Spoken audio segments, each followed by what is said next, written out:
All right, Shalom. First and foremost, I'd like to give all praise, honor, and glory unto Yahweh, Bahashem, Yahushai, Bahashem, Rachah Kodash. Double honors to my elder apostles, a great millstone, and peace and salutation to the hopeful members of the elect, the Bacharim, the house of David, that's been preordained, predestined to get delivered in these last times and to be the ruling, governing body of the nation, Yashallah. And I want to go into a lesson, a few things, topics I want to address, go over. The first one is I saw the first video was from Elder Muwatzak from the LA branch of GMS. And then I saw the Elder Malcolma from the Chicago branch, a great millstone. They both went into how Jake, the Northern Kingdom, all right, and the Southern Kingdom as well. Now, they're deporting Haitians, which is the tribe of Levi, and Jamaicans, all right, which is the tribe of Benjamin.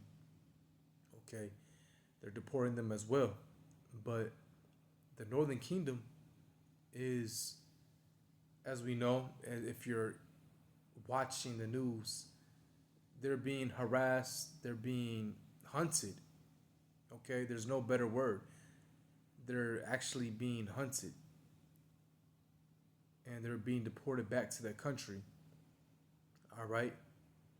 And the elder was going into how there's been a lot of cases recently of Jake, the Northern Kingdom, the Latin tribes. They've been found, washed up on shore with shackled chains, and it's been reports of them being thrown out of planes because they're using cargo planes, rear ramp military airplanes to send them back. Why are they using those type of planes? How come it's not seated passenger planes?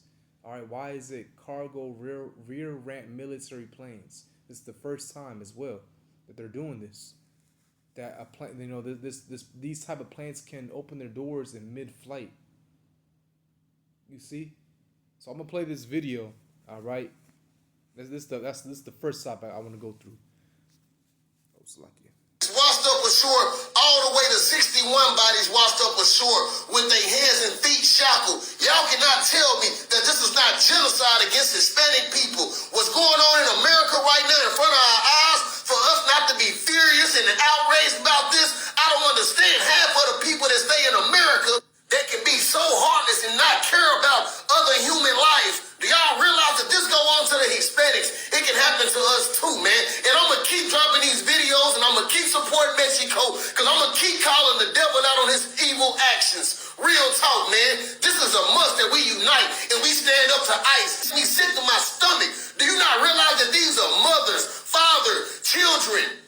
Until the whole world know that they were dropping people out of cargo planes into the middle of the ocean to be devoured by sharks. And the ones that make it to shore, they're not making it alive, man. Yeah. Let's watch it again. Went from 34 bodies washed up ashore all the way to 61 bodies washed up ashore with their hands and feet shackled. Y'all cannot tell. Went from 31 to 61 bodies washed up on shore. That this is not genocide against Hispanic people. What's going on in America right now in front of our eyes, for us not to be furious and outraged about this, I don't understand. Half of the people that stay in America that can be so heartless and not care about other human life. Do y'all realize that this go on to the Hispanics? It can happen to us too, man. And I'm going to keep dropping these videos and I'm going to keep supporting Mexico because I'm going to keep calling the devil out on his evil actions. Real talk, man. This is a must that we unite and we stand up to ICE. Me sick to my stomach. Do you not realize that these are mothers, fathers? Right, man. He said, I'm going to keep calling out the devil for his actions. And that's right. This devil, the so-called white man, because they are the devil. They are the physical counterpart of Satan, the Edomites. Okay, not every person that looks white is an Edomite, of course. You have some Israelites who may look white. Okay, it's it's about your nationality, your bloodline. Whatever your father is, that's what you are. But Edomites are the self-proclaimed white man, and I say that because in 1865, actually, Salakia correction, 1685 in West Virginia, that's when they labeled themselves as white. It was a social construct, and they created black, and they gave that unto the Negroes. Okay, that's not a race. That's a shade of a color. It's actually the absence of a color. Okay,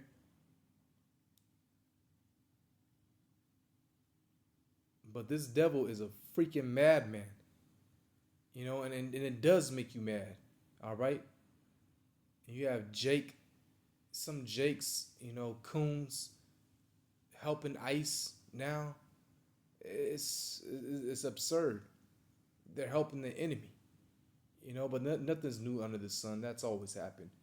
That happened, amongst Gad, 70 AD. All right, what's his name? One of the generals in the Roman army, Julius. I forgot his name. Julius. Ah man, it's slipping my tongue. Let me see. Let me pause. Actually, let me see if I can find it. Right here it is. Tiberius Julius Alexander. While Titus was the overall commander, a key figure in the siege was Tiberius Julius Alexander, who served as his second in command, and he was an Israelite. So you always had Israelites siding with the enemy. Even in the Greek Empire, alchemists. It even says in the first Maccabees, he had wicked men amongst Israel that basically went and sided with the heathen. Okay?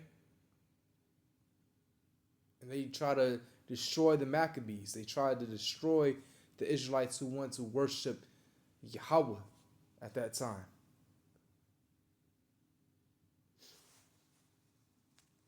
But this devil, man, this devil, he's showing his true horns, all right?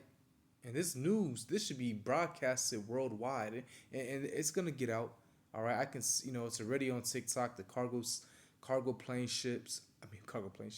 The cargo planes, all right?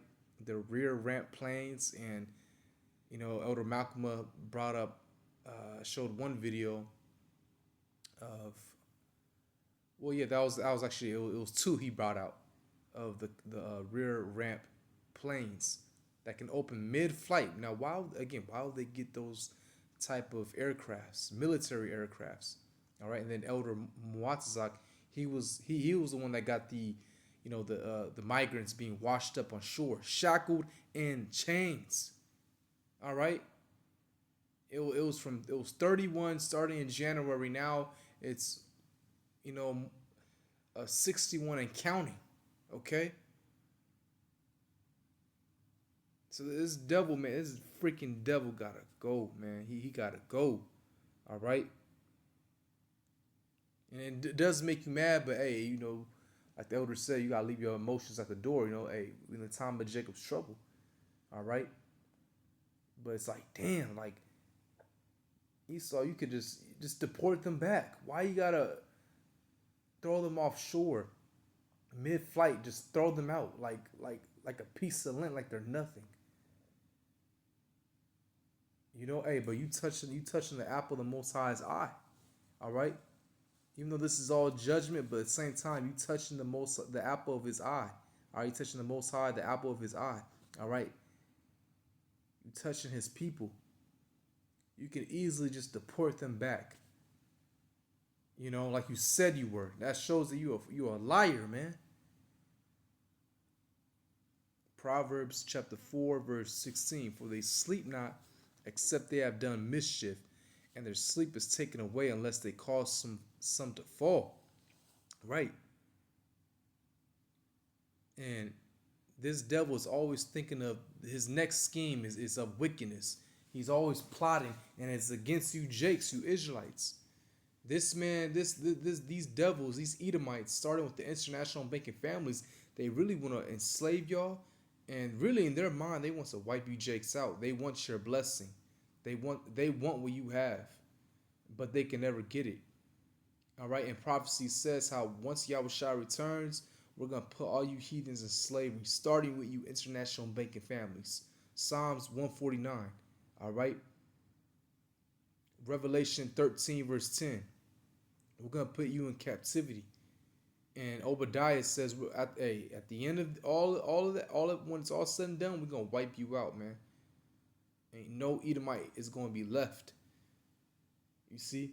But these devils are always thinking the next scheme, the next mischief to do unto Israel and to the world, really. Okay? Destroying whole ecosystems. And their biggest scheme, mischief that they want to cause, along with the New World Order, is what? The MOTB, the microchip. They want to enslave the world with that microchip. Okay? These devils, man. It says, verse 17, for they eat the bread of wickedness and drink the wine of violence. Yeah. They eat the bread of wickedness and drink the wine of violence. This man is always committing violence towards our people. All right? And hey, this shows you that you can never trust this devil, man. Okay? You can never trust this devil.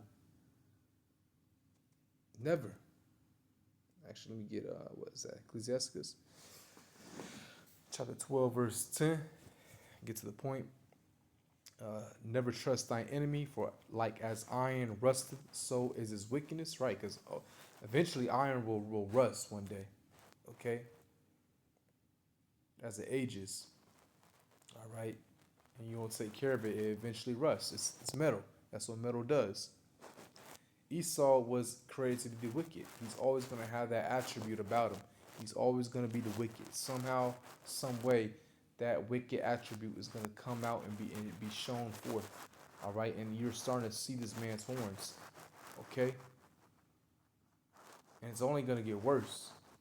And we live in the year 2025 with, the technological advanced age. Man, this man is having robots, super soldiers. He has his laboratories creating all type of, I gotta be careful with the words, but V's, V rices. All right, just put it together. You know what I mean. Okay. But plagues, and the scriptures say newly created creatures. That's what this man's doing in these laboratories, splicing the DNA. Okay. Creating a whole nother creature. But hey, all this is going to be released in the time when all hell breaks loose. All right. You see what he's doing over there in the so-called Middle East, the Palestinians, just bombing them. Those Israelis, which are Edomites, Amalekites. Okay. And look at the history of that. The massacre of the Palestinians in 1948. They were always committing mischief and violence towards people in that land. Okay? Always committing violence to the Most High's children, the Israelites. You so-called Negroes, Latinos, and Native Americans. Okay?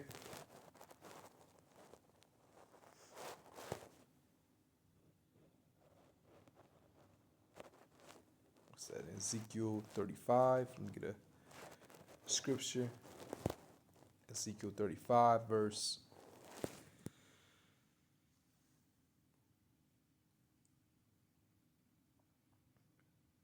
5. It says, because thou hast had a perpetual hatred and hast shed the blood of the children of Israel by the force of the sword in the time of their calamity, in the time that their iniquity had an end. See, you always had a perpetual hatred, and you were shedding our blood, committing almost genocide to our people, doing horrific things to us in slavery, doing horrible things unto the Native Americans, the tribe of Gad, the tribe of Reuben. All right? And people think these deportations is something new. No, they were doing this, I believe, in the 1930s during the Great Depression to Issachar. Nothing is new under the sun. All right? As it says in Ecclesiastes, the 1st chapter. And it's only going to get worse. It says, therefore, as I live, saith the Lord Yahweh Bashem Yahushai, I will prepare thee unto blood, and blood shall pursue thee. Sit thou hast not hated blood, even blood shall pursue thee. Right. So you Edomites, hey, you reap what you sow. All right. And we ultimately gonna get the victory once Yahushai returns. And you know he's gonna return. You elites, you know it. You see the chariots out there in your Hubble telescopes. All right, and you're terrified. You know that this is the end for you. So just do what you gotta do. Go all out. Go crazy. You know. You have no choice. You're bound by prophecy, man. You're bound by the will of Yahweh Bashim Al Shai. There's nothing you can do. Okay? Now let me get another article. Or not another article, but let me get this article. Let's go into another topic. All right, this is Iran ready to mine Strait of Hormuz after Israel began strikes, U.S. sources. All right, so I'm going to skim through it. It says the Iranian military loaded naval mines onto vessels in the Persian Gulf last month, a move that intensified concerns in Washington that Tehran was gearing up to blockade the Strait of Hormuz following Israel's strikes on sites across Iran, according to two U.S. officials. All right, it's the Persian Gulf, as you can see on the map. Actually, let's get let me see if I can get a better Persian Gulf. Let's see if I can get a better map just to show you. All right, right here. So that's Iran, as you can see. Okay, Persian Gulf. Right there. The Strait of Hormuz is right here, as you can see, right in that middle between Iran, Oman, and then you have the Gulf of Oman. All right. Now let's look up Tehran. Just want to edify on everything, okay? Just so you know what everything, what I'm reading, and you have an understanding when I say certain cities. All right. So it says Tehran is the capital of Iran. So remember that Tehran is the capital of Iran. In the north of the country. Its central Golestan Palace complex, yada yada. Well, that was it, okay? With its ornate rooms and marble throne was the seat of power of the Qajar dynasty. So that's it, okay? That's it. This is where it's located, the city, okay?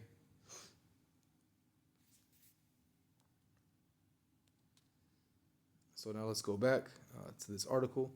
So Iran is again putting mines in the Strait of Hormuz. Okay. Now this can be devastating. All right, this can be devastating to the U.S. economy, and I'm gonna get the reason why. It says the previously unreported got a tongue twister. The previously unreported preparations, which were detected by U.S. intelligence, occurred some time after Israel launched its initial missile attack. Right, they started this whole war against Iran on June 13th, says the official, who requested anonymity to discuss sensitive intelligence matters. The loading of the mines, which had not been deployed in the strait, suggests that Tehran may have been serious about closing one of the world's busiest shipping lanes. Right, one of the world's busiest shipping lanes. Okay, and again, I'm gonna get more info on this. All right, because if they shut that Strait of Hormuz down, man, like again, 20% of the global oil passes through there. Okay. Suggests that Tehran may have been serious about closing one of its world's busiest shipping lanes, a move that would have escalated an already spiraling conflict and severely hobbled global commerce. See, hobbled. About 1/5 of global oil and gas shipments pass through the Strait of Hormuz, and a blockage would likely have spiked world energy prices. Yeah, world energy prices. Okay, global benchmark oil prices have instead fallen more than 10% since the U.S. strikes on Iran's nuclear facilities. driven in part by belief that the conflict did not trigger significant disruptions in the oil trade, right? And the nuclear facilities, they're actually okay. I mean, yeah, the U.S. bombed them, but it was reported that Iran left days prior, took all the resources, everything out of that nuclear facility. They already put them on trucks and hauled out of there days prior. Okay, because they're gonna get those nuclear missiles, and if Russia and China has to give them one, hey. So let's go to ChatGPT because I asked it to break this down. So it says U.S. intelligence confirms that in late June, after Israel began striking targets inside Iran around June 13th, Iranian forces loaded naval mines onto vessels in the Persian Gulf, apparently preparing to mine the Strait of Hormuz, a strategic choke point through which 20% of the world's oil and LNG transit daily. LNG, liquefied natural gas. That's what it stands for. The mines haven't been deployed yet, but the move signals that Tehran was seriously considering a blockade, raising alarms across Washington and global energy markets. Why it matters globally. The Strait of Hormuz handles 18 to 20 million barrels a day, nearly a fifth of global oil liquids trade, plus about 20% of LNG, liquid natural gas, all right, liquefied natural gas. A mine induced closure could dramatically spike oil prices, which estimates ranging up to $120 to $150 per barrel, rippling into inflation, energy costs, and possibly triggering supply chain disruptions. Okay, so again, rippling into inflation, energy costs, and possibly triggering supply chain disruptions. Right, you need get basically gas prices are gonna raise.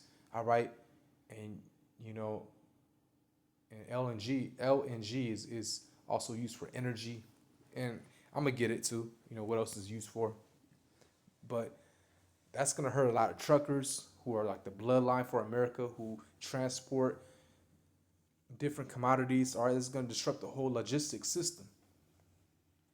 Okay. It says potential impact on America. Energy prices and inflation.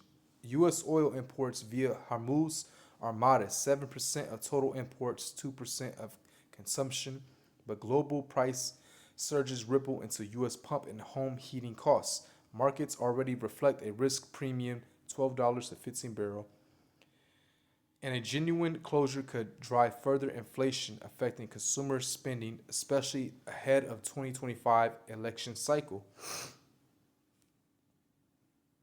Okay. So a genuine closure could drive further inflation, right?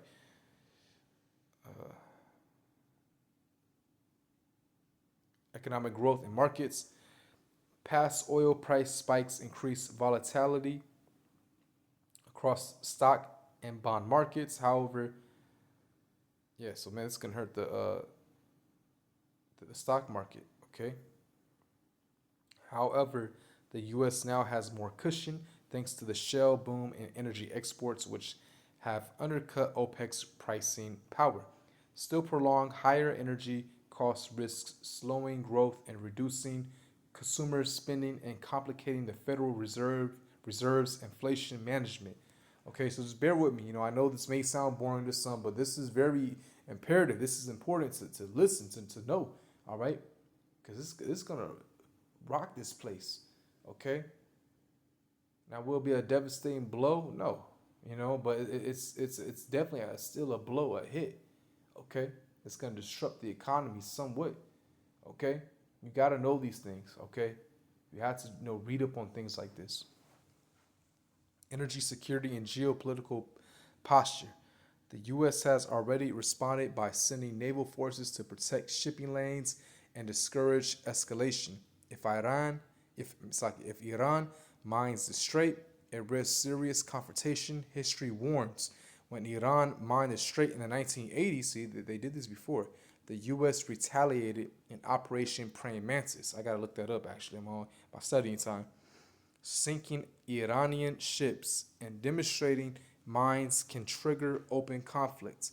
Washington will likely coordinate with allies, UK Gulf states, to guarantee freedom of navigation and counter any mining attempts. Bottom line, short term, a mine deployment, even a threat, could temporarily boost oil prices and pump inflation. Right? You go to the gas station and who knows, it might raise to $7, $8. And we've seen that, remember, during Biden. Long term, sustained disruption might prompt deeper U.S. military involvement, dragging America into wider regional conflict, right? And this war is going to escalate anyways, all right? It's going to escalate. It's prophecy, World War III. But first, it has to be the implementation of that RFID chip, okay? So things might settle down, but once that RFID chip gets to rolling, World War III is soon going to implode after that. U.S. naval action can help protect the shipping lanes. That's the short term. Long term, again, global markets may gradually decouple from Middle East risk as alternative energy sources and trade routes expand, though politics will remain tense. For America, the immediate worry isn't that U.S. energy supply will collapse, but rather higher gas prices, economic stress, right? It's going to hit the stock markets, okay? They got pay more money for these cargo ships to, exportation and importation, okay, and escalation risk. It's a delicate balancing act, ensuring peace in the Gulf, tamping global market fears, and deterring Iran from turning threats into action. So I asked, what's LNG again? LNG is liquefied natural gas, mostly methane. So it's a natural gas, mostly methane, that has been cooled to about negative 260 degrees Fahrenheit to become a liquid. This process reduces its volume by 600 times, making it easier and safer to store on ship. It's safer to store or ship overseas in large quantities. Why it matters? It's a major global energy source used for electricity, heating, cooking, and as fuel. Okay, so this is, has this LNG, liquefied natural gas, is used for many things. Okay, again, electricity, heating, cooking, and fuel. Okay, countries import LNG when they don't produce natural gas themselves. It's shipped in special tankers and then regasified at the destination. The U.S. is now one of the largest LNG exporters in the world, and the Strait of Hormuz has blocked a big chunk of global LNG, mainly from Qatar, which is over there in the so-called Middle East, and the Gulf region can't reach buyers, especially in Europe and Asia. That could raise energy prices and cause shortages in parts of the world, while increasing demand for U.S. LNG exports, which might drive U.S. energy prices higher too. You see? So higher gas prices, that can, again, it's going to affect a lot of people and truckers, okay? And then they got to pay more money for imports, all right? So, again, this is going to affect the economy, the gas prices, and then what else did it say? It said,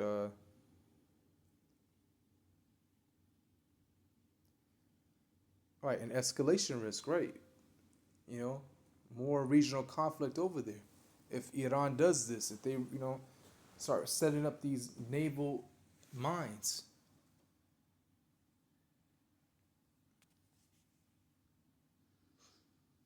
So I just want to get the scripture. Second Ezra chapter 6, verse 22. And suddenly shall the sown places appear unsown, the full storehouses shall suddenly be found empty. Right. And, increments, okay?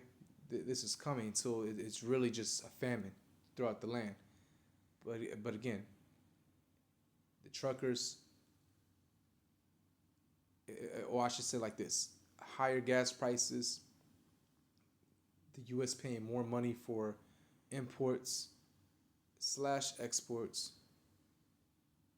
Okay. It's going to disrupt the economy. Again, the gas prices are going to skyrocket,